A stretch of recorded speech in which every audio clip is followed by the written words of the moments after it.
Billy Hui right here on BBC Radio Merseyside. Now, someone who we've had on the show before is a fabulous musician and a saxophonist, and she's also joined by DJ spinning the discs, DJ and music producer extraordinaire as well. Who they normally work together, and I first met Rosemary at a fundraiser for the Hospice of the Good Shepherd, and then subsequently had the pleasure of meeting Lempo as well. They both join us now in the studio. Happy New Year to the both of you. Happy New Year. Happy New Year. It's great to see the both of you. So we've got Rosemary Hui and we've got Lempo as well in the studio. Now, I met you first of all, I said, Rosemary, at it was a Hospice of the Good Shepherd fundraiser, wasn't it? That's between yeah. Ellesmere Port and Chester. Yeah. And we got chatting, didn't we? Sort of like in the little breaks that we had, because I was comparing that night. I wasn't even playing any music. I was just talking for a living right. at that particular evening. And we got chatting about your personal journey. And for the people then that haven't or didn't listen in on that particular show, you've had a very tough personal journey and a battle with cancer as well. Yeah, breast cancer. Yeah, so how did that... I remember you saying sort of like that you found out it was like almost by chance. Absolutely. It was just a routine scan that I was invited to take part in as part of a pilot scheme in Knutsford where I live, because they were doing women younger than the screening age. And I just thought nothing of it, you know. I just went in, had the scan. I actually cancelled it twice, and then they said, if you cancel it again, we'll take you off the programme.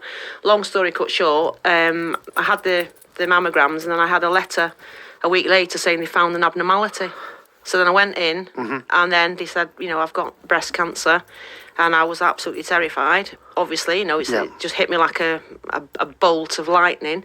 But then I had to have my breast off. I had a mastectomy, and I had a prophylactic mastectomy on the right side, because I didn't want, there's a chance of it coming there as well. And I've decided not to have reconstruction as part of a aesthetic closure.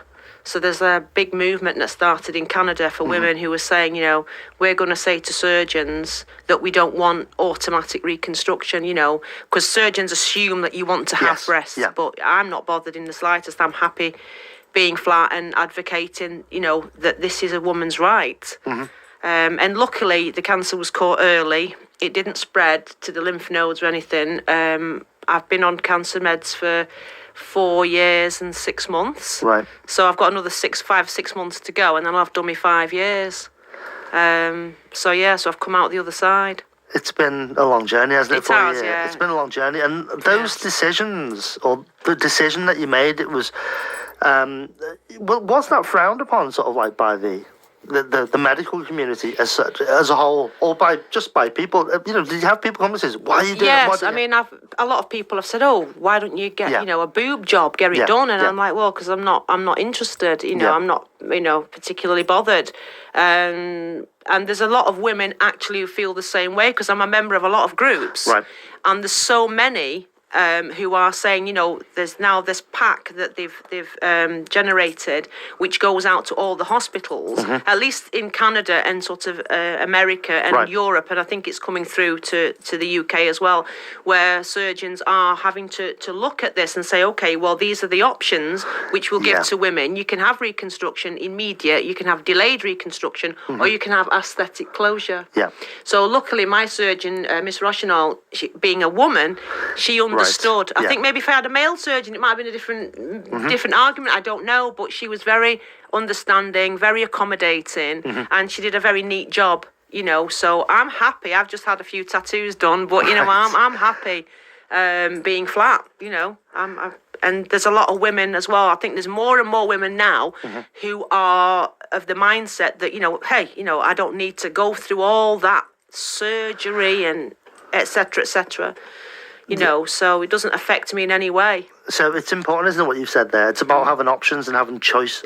Absolutely. Or knowing that there's the option there in the first place. 100%. So you've got such a good message there to send out in so many different ways. Yeah. And, fingers crossed for you. 5-6 more months to go. Yeah, and then that's me. Yeah. Done. That's what you're just an inspiration, Rosemary. You are an inspiration on a personal level, and also you're an inspiration when it comes to music as well, of course. And we've got Lempo with us. Lempo, how are you? I'm good, mate. It's nice to be back. It's good. He's got very dulcet. He's got a real cool sort of voice, hasn't he? It's not like Just slip into the radio voice. You do slip into. I thought I was bad for doing that. So you're far worse than me. Has it been busy over the festive period for you? Yeah, it has. Yeah, I mean, professionally and personally, family life as well. Yeah. I've been spending a lot of time with my children and my wife, and it's just been a really nice Christmas all round.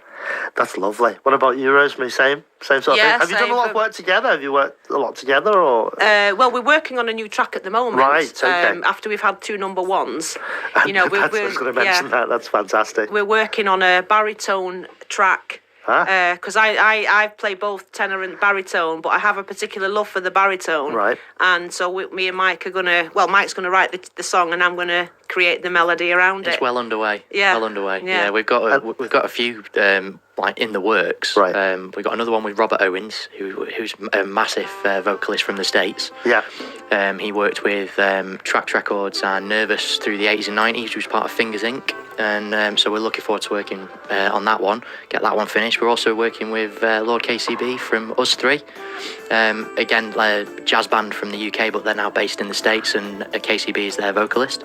So it's great to be working with him. So we've got lots of really exciting stuff in the pipeline for 2023 release-wise. Lovely. And one more follow-up with Anthony Hudson, who Rhodes introduced me to. One of our number ones was with. So it's just exciting, bringing new music out in general, but to be working with Rose again to follow up on the success. It's just wonderful the way you said, another one of our number ones. You just said it in passing, it's another one. And which chart was that you reached number one? The Beatport House chart. Right. Yeah, so both of our number ones that we've had together collaboratively were the Beatport House number one. Do you know what? You just can't beat it. It's like, it's quite surreal, really, sort of when you saw that first one get to number one.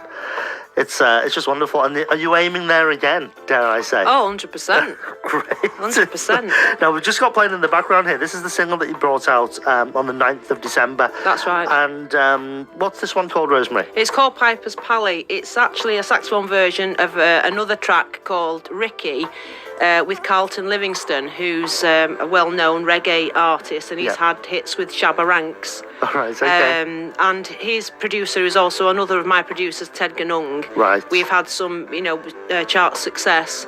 So I listened to this track called Ricky, and then I put my saxophone on it, and then Ted sent it to Carlton to say, do you like the sax? And he said he loves the way I play. Yeah. So then we decided to do 2 versions, the one with Carlton singing, and then the exact same one without the vocals, but just the saxophone.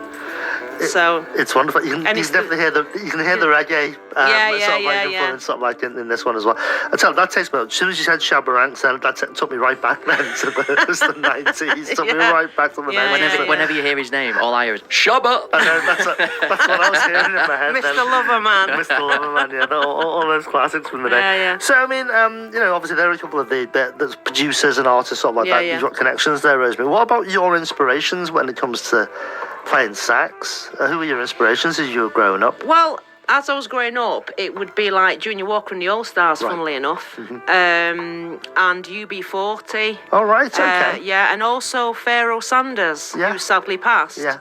Because he was really kind of an emotional player, and earthy. And he was different. He was different to a lot of the sax players that you get now. So he was, again, one of my inspirations. That's just wonderful. Yeah. Now, Lempo mentioned some plans for the new year from your point of view, from production and writing. Yeah. But Rosemary, what about you, gig-wise? Then what have we got to look forward to? Well, I've got I've an incredibly busy year.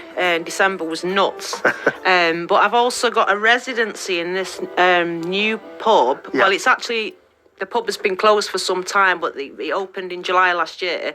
The landlord's called Henry Coakley, and he's done an amazing job with this pub called the General Elliot, which is in Croft. Right. Near Warrington. Yeah. So I've been playing there quite regularly, and I've now got a residency there every Friday. Oh, lovely. Yeah, so playing like easy jars while people are eating, and I can funk it up and like do the Ibiza thing as well. Right, okay. So it's got quite a lot of following now, and like I say, it's done a great job with the place. It's really, really nice. The food's amazing as well. So if you and Kerry want to come down, that sounds good to me. It's it's like if I find time. I mean, I've had a hectic sort of like December myself. It's like been really, really hectic. Yeah, it's been mad. But yeah, I will definitely find the time to come down, sort of like to see you.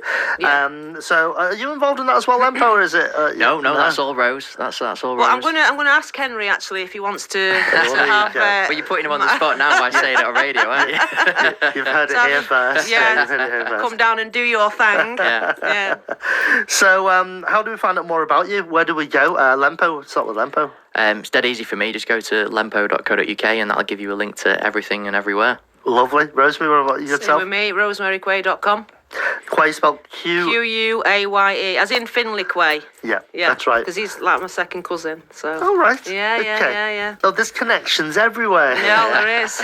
It's absolutely amazing. It's wonderful to have you as my first guests of the it's been an honour. the new year. It's a great way to start the year. And it's a Isn't it? very, very good way to start the new year. And what we'll do is we'll get you back in and we'll have a listen to sort of like maybe the new one. We'll get to number one. Yes, and then we'll have it's fingers crossed that'll be absolutely fantastic if it does. But if not, we'll play a couple of your other number ones sort of like on the show again. Yeah. But it's been an absolute pleasure having you in the studio and having a little catch up with you as well. Lempo, Before we go, sure. I promise my children I'd do this, so I just want to say Happy New Year to Albie and Phoebe. Brilliant. Happy New Year to Lucy as well, my daughter. Because she'll be like, why have you not said anything? Rosemary, Quay and Lempo, thank you so much for joining us this afternoon. Thanks. Thank you. Thanks, Billy. Billy Hui. BBC Radio Merseyside. This Tuesday, Everton welcome in the new year at Goodison Park. It will be.